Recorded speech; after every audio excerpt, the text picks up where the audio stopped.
Hello everybody, welcome back for another video. Hope you're all doing well and that you're all having a wonderful day. And without further ado, let's jump right into it, into the seemingly, until we get to around October, November, never-ending story news. Grayscale Investments announced on Thursday that they are expanding their ETF team in anticipation of a decision in its litigation against the Securities and Exchange Commission. Grayscale, over the last 2 months, has been weird. I was going to say interesting. No, it's just been weird. Grayscale years ago created a Bitcoin trust, I believe it's called, which in every single which way, except for letters, is basically a Bitcoin ETF. However, the US SEC would not allow them to change their trust to the letters ETF. They're literally doing the same thing. They're buying up Bitcoin, issuing a certificate of sorts, digital one, that says this represents this amount of Bitcoin, which is exactly what a physical Bitcoin ETF would do. Over the course of the last couple of years, between them trying to switch their fund over to an ETF and also trying to launch an actual ETF, they said, okay, we can't change the fund, let's make an actual ETF. The people from Grayscale got increasingly more annoyed at the fact that the SEC was corrupt. That's the word we're going to use. And since then, they've actually even launched a lawsuit against the SEC, basically asking why. Why can't we have this? What's going on? Can you please tell us exactly what we need to do to be able to have this? Since that time, about a good 1 year and 7 months later, about 9-10 different companies have tried to launch since BlackRock a physical Bitcoin ETF. And since then, that's the 2-month period, Grayscale has been in the news a lot. They are of the mindset that they're not the only ones. It's them. It's Cathie Wood. I think Novogratz also said something. All these larger figureheads within the cryptocurrency space are of the mindset that if the US SEC were to legally allow any of the filings for a Bitcoin ETF to go through, that they would file all of them or allow all of them to go through at the exact same time as well. I personally think this is the most delusional thing that we've ever heard within the cryptocurrency space. It's not being negative. It's not spreading FUD.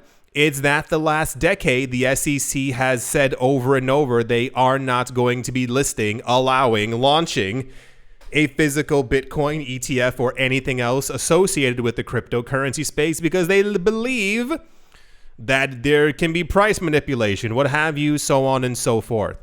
On top of that news, Grayscale has announced that after all of the hype and situation stuff that has been going on for the last couple of weeks, they're expanding their ETF team in anticipation of their ETF getting approved. For those of you who can't hear by the tone of my voice, I've been saying for a number of weeks now, I do not think any of these things are going to be approved. It's just a matter of logic. If they are, of course, prices are going to go completely insane. But I feel like unless there's some like rich person internal conversations that we have not been allowed into, I find it very weird that all the top figureheads are talking about a physical Bitcoin ETF is going to actually make it through when there's no actual evidence of said information. As a result of BlackRock's ETF registration, the price of Bitcoin soared in June. However, the approval faces a significant obstacle because the SEC has been sued for not approving ETFs before. As anticipated, the SEC is issuing postponement orders for applications while awaiting the court's decision. It appears that maybe we might be getting to an actual judgment of sorts in that. From what I understand after having gone over this news for a while now, as Grayscale was not able to change their fund into an ETF, essentially, they basically sued the SEC for the chance to be able to change their fund into an ETF. The only thing I could gather from this is maybe someone knows that the judge is siding with Grayscale, and this is why they're expanding their ETF team, because otherwise it just doesn't really make a lot of sense. Grayscale tweeted, and I quote, "Our ETF team is hiring," accompanied by 2 eyeball emojis. Wow. LinkedIn indicates that the 2 positions, a product specialist and senior associate to assist its ETF team, were posted within the same week. Apparently, they have received more than 50 applications. Wow, 50 is a big number. Here's a tweet for it right here. The job description. As a result of the SEC's refusal to convert the Grayscale Bitcoin Trust, the CBTC, into a spot Bitcoin ETF, Grayscale sued the U.S. financial regulator. It says in June. No, there was no way. It says they sued them in June of 2017. I'm pretty sure it was June of 2020. Back in 2017. No. Okay, anyway. James Seyffart, Seyffart, a Bloomberg analyst, stated on Monday that a ruling in Grayscale's lawsuit could come as early as this week. Whoa, okay, that's fantastic. So, if Grayscale ends up getting a physical Bitcoin ETF, the market is going to lose its mind. I need you to explicitly understand this. But also, as I have watched the news and the life the last, and we can even scale it down to 3 years because the world's gone crazy. I do assume this is not going to work just based off of logic. I am of the mindset that the crypto market's going to be just fine, the same as it has always been, cyclically, as we move into the next halving. But you understand what I'm saying, right? What gives you the audacity to hire extra people for an ETF team unless you had an indication that the judge was going to say yes? Does the judge have the power to force the SEC to allow you to change your Bitcoin trust directly into an ETF? That was a question I honestly don't know. That's the Grayscale is doing something. I hope it works out for them, because the last couple of months for them have been like a little, the word's not embarrassing, but it's like a little cringy of sorts. That's the Grayscale news. Fingers and toes crossed. Let's move on. Also, when this news is a little weird, and I didn't realize that it had gotten this serious. Despite recent suggestions that the hype surrounding Bitcoin NFTs had died down, they're called ordinals. I'm not sure why they have the name ordinals, and I frankly do not care. Apparently, Bitcoin NFTs continue to dominate network activity on the Bitcoin network. I saw people talking a couple of days ago. I think people get bored very quickly. People were talking about Solana NFTs are going to be the ruling blockchain of the NFT space. I saw people talking about what was it? Justin Bieber and his ape monkey picture coin wasn't doing too hot. And I try and tell people it's all just a cycle, but no one wants to hear any of that. Towards a couple of months ago, daily, we heard nonstop about how big and popular and awesome Bitcoin NFTs were. People were writing stuff on Satoshis. Remember, the Satoshis were selling for $20,000. It was absolute madness. Apparently, since then, a lot of the hype has dissipated. We're going through very, very difficult times financially. All of us. The world is in a really weird position right now. However, despite the hype slowing down, A company actually went through all the transactions and they found out that around 85%, that is 8 and 5%, 85% of the network activity on Bitcoin is just from NFTs. Now, I'm not entirely sure if that's staggering to you or not, simply because Bitcoin does a tremendous amount of money movement within its wires. To hear that 85% of the network activity in the last 4 months since these NFTs got started is just through NFTs is I would not call that a dissipation of hype. What was it before? Was it 99%? You can't have a hype drop and then just be 85% of the largest. Okay. Many in the crypto community were quick to say that ordinals were done for as collections disappeared, yada yada. However, the report focused solely on sales and trading volume in NFTs, overlooking the blah blah blah blah blah. Here's the actual thing right here. Developer Leonidas revealed that of 530,000 Bitcoin transactions, 530,000 transactions over a day, 450,000 of them were NFTs. It's a little weird. I won't lie to you. It's something I wasn't expecting. I have not personally known anyone who owns any Bitcoin NFTs. I don't see people talking about it on Twitter. I see people talking about Vivi. I see people talking about the bat cowls. I even saw there was something else, a Lion King or something like that. Yeah, you know, I'm quite into the NFT world. I have not heard anyone say any. Not to say that of course that they're not popular, but it's more of a interesting. So apparently, I do not know how much longer this will continue. I'm surprised that this is the first time that we're hearing anything about this news.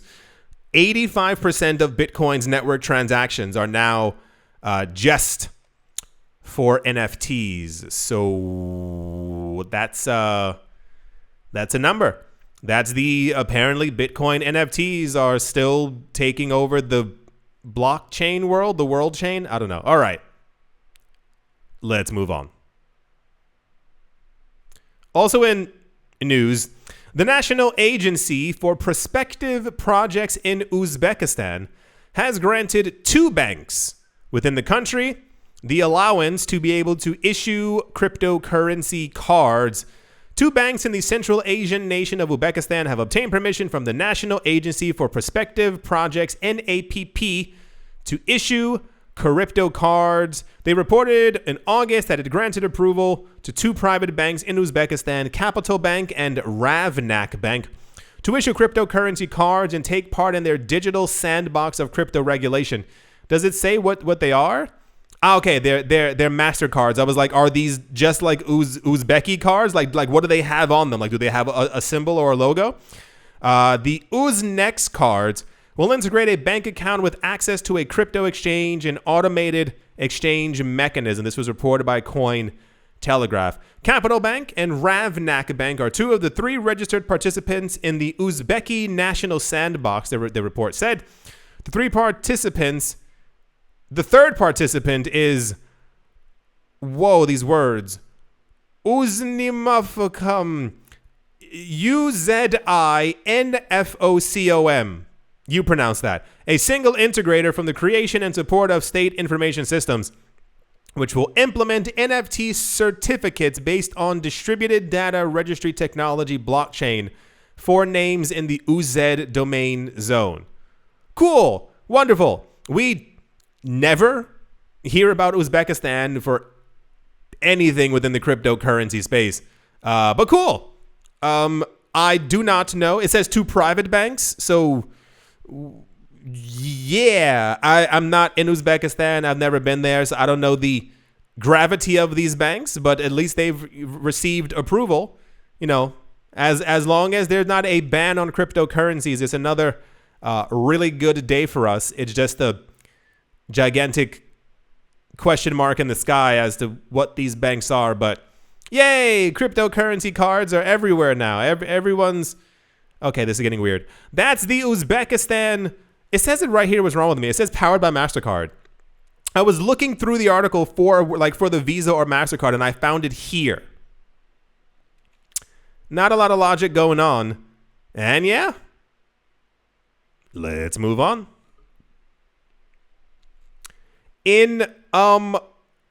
I have a lot of questions. Charles Hoskinson, the founder of Cardano and co-founder of Ethereum, has a history of teasing Ethereum and its co-founder Vitalik Buterin. No, he's not teasing. I think he means nearly everything he's actually saying. But apparently he has now stepped things up a notch. A discussion broke out about which ecosystem is better after someone posted a question on Twitter as to if Cardano would ever be an Ethereum competitor. You know exactly where this is going. One user said that it was telling that Ethereum had to transition to a 2.0 version of what Cardano already is today. I'm rolling my eyes, you can't see it. Another argued that Cardano followed Ethereum's roadmap, but was behind by years. And then came another user on Twitter who said he predicted Hoskinson would stop talking about Hydra and look towards things that Ethereum developers are doing, essentially copying from them. He added that Hoskinson would soon say, and I quote, "Our plan was always that if it works on Ethereum, we can just copy it. And actually, roll-ups and data availability have always been the future of Cardano too," end quote. Hoskinson, as expected, took the bait and said he felt sorry for people obsessed with their blockchain, saying, "We are living rent-free in the maxi mines. I pity them," end quote. Before I go any further, for those of you who are new here, hello, welcome. Have a seat or, just don't do anything ridiculous as you're listening to this video. Second, if you've been here before, and I give it a good half a year, maybe 180 days, you would be aware of the fact that we quite often receive news about an individual. His name is Charles Hoskinson, and apparently his rants that he goes on YouTube. I also do rants. Hello, everyone. However, I am not the creator of a blockchain. I am not I was going to say gigantic public figure, but I'm not, a Hoskinson, a Buterin, one of those levels of people. Quite often, the news that we have received is that if you said Mardano, that is to say you mispronounced Cardano, we've seen before, allegedly, in the news that Mr. Hoskinson has a really difficult time with it. From what I've seen over the last couple of years, it appears that Charles Hoskinson doesn't like any negative news or press about the blockchain that he created known as Cardano. So to say that you are living rent-free in other people's minds when anytime someone says anything negative about Cardano, the news has shown or said that you pounce, seems a little weird to me. I thought it was quite fascinating that someone said this out loud and knew exactly how he would react. I need to say this in the nicest way possible. Back in good old 2018, 2019, I started a mantra. And it was, there are a lot of chains out there. If you can do it, do it. I know it sounds ridiculous. It's the same as, well, prices might go up and prices might go down. Every blockchain at some point has promised the exact same things. Nearly 99% of all these chains are copying off of every other chain. Didn't you think it was weird when they all had ICOs, when they all have NFTs, when they all have smart contracts, when they all have, the exact same thing over and over? So that goes completely out of the window. What's more important, and is something that everyone should be paying attention to, are not only partnerships, but active partnerships. That is to say, we've heard of a lot of companies over the last few years. We are partnering with this company, and then we never hear about it again. That's why over the last couple of weeks, it's been so significant that we keep hearing about Ripple and the companies who are using XRP.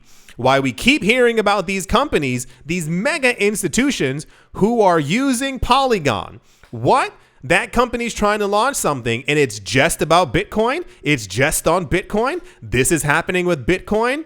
It's very specific things in the news. I go over news every day.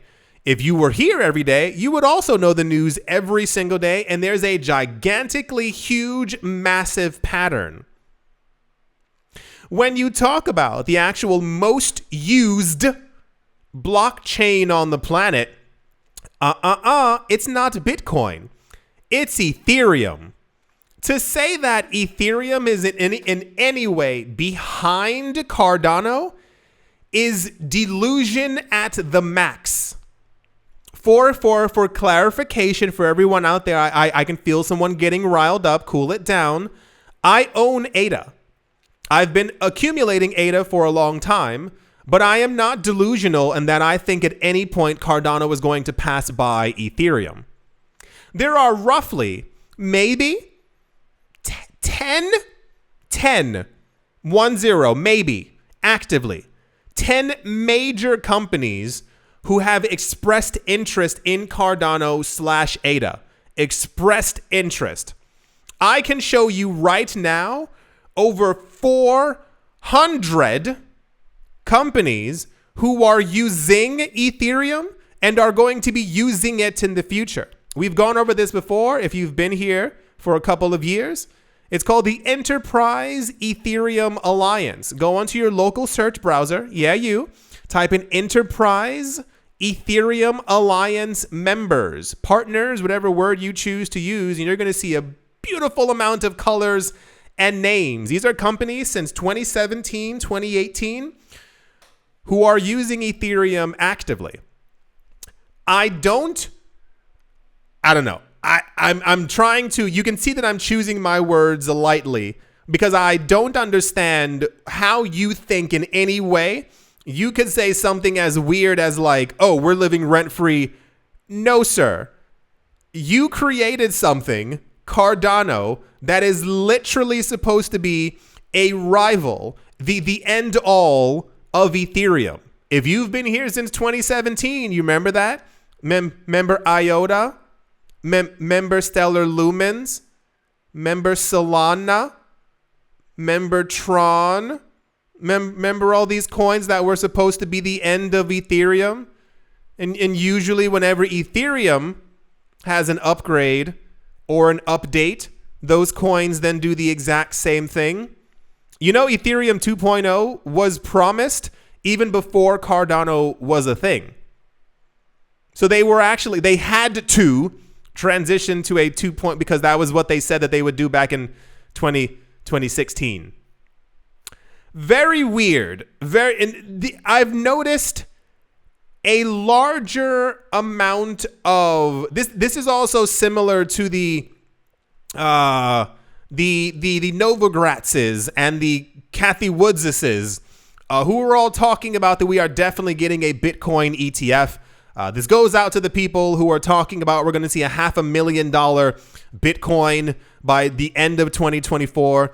This goes out to that guy, remember like earlier this year, who was like, oh my gosh, Bitcoin's going to $1 million in 6 weeks. Is something in the air? Is there something that I'm missing? Are these weird conversations persist and they almost seem to go nowhere. So we are going to, it's just the logic of the situation. We are going to hear from Mr. Hoskinson again. He's always in the news. I do not watch his YouTube channel simply because I like to have a fresh mind. And from what I've seen and heard, quite often it seems to be relatively chaotic. For clarity, I do expect ADA to move up again in price. I mentioned that a couple of weeks ago as well. But I think Cardano only has 2 more halvings left. That is to say, the halving next year and then the halving after. Because there are many coins that have claimed they would usurp Ethereum, and none of them have done it. The only one that did it twice, I know you know the 3 letters. I know you say it. Yep. It was XRP. That's the only coin without even having to say that they were going to do it. It simply passed by. You can Google it. I don't care if you don't believe me or not. It happened multiple times. So yeah. I mean, it's terrible having these people live rent-free in my minds, but I guess that's just the way that it's going to have to be. That's the Ethereum is a copycat of Cardano news. Like, what's happening? Like, what's the... Okay. All right. And let's move on. Also sure, why not? Coinbase recently launched something called Base, terrible name, to foster a community of developers dedicated to constructing decentralized features for its users. Coinbase created a layer 2 solution for Ethereum because they're trying to find another revenue source. A lot of other layer 2 solutions have become quite popular, mainly Polygon. You have, isn't Arbitrum one of the other ones? I don't know. They have always have really weird names. And they make good money from them because they work. However, Coinbase, thinking because everyone knows the name Coinbase, announced that they were also making their own layer 2 solution. Why? And therefore, tons of people should use it. It's been in the news the last couple of days. And I mean, literally every day there's some type of like base news and this many, this is that. And they have this many transactions, but this and that. And I'm like, okay, that's really cool. We had news 4 days ago, somewhere around there, that apparently it appears as if Base is now the base of a lot of token scams. So this is more of a public service announcement. If you have decided to use this chain or any other chain, always look out. 99,000% out of 100 times, nearly all these DeFi platforms are scams. I don't know how to tell you any other way, but if you've been here over the last few years, whenever anyone has created something called DeFi, decentralized, that is meant to be run by the community, me, you, us, it has always been run by about 4 guys sitting in a room somewhere in Brooklyn over and over. While Base is geared towards enhancing the exchange's utility and encouraging greater customer engagement, the new blockchain attracted more than 500 fraudulent tokens in like 14 days. Scam tokens thrive on hype, promise, price, and volume manipulation. The fervor surrounding the Base network is no different in this regard. They knew that it was brand new. They knew that people were going to rush to use it as opposed to actually, why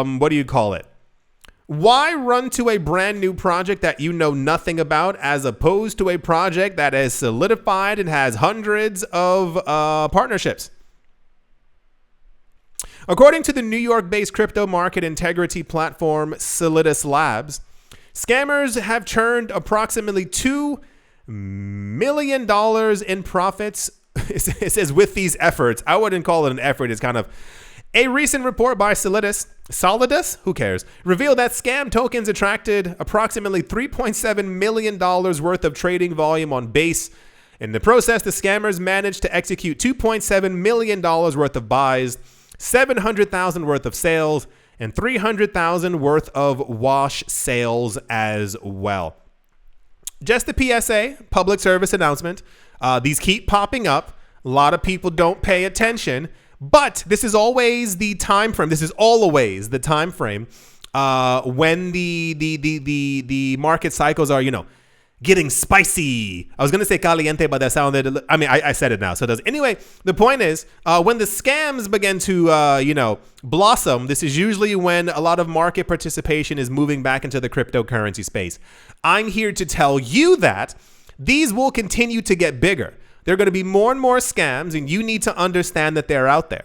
So hopefully, in the future, you remember that there's going to be a lot of new coins, a lot of new projects, a lot of new DeFi things named after things you would never think of, like hot dog coin decks and all these. I feel like that's a thing already. And you'll put your money into it, and then they'll disappear, and you'll go, whoa, that's crazy. How do I keep on losing money? It's because, once again, like I always say, we don't need 500 stable coins.